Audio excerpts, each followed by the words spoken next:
In this video, we'll be looking at dividing fractions. Fractions are parts of a whole. They are like pieces of cake, squares of a chocolate bar, or segments of an orange. So when we divide fractions by whole numbers, all we're doing is splitting the fractions into smaller pieces. Let's have a look at an example.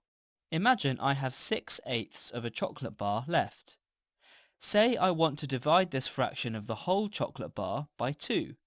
This would be the same as sharing the fraction into 2 equal pieces. We can see now that each of the 2 equal pieces corresponds to 3/8. So 6/8 divided by 2 equals 3/8. This example teaches us that if the numerator of the fraction we are trying to divide is a multiple of the whole number we are dividing by, we can divide the numerator by the integer and the denominator stays the same.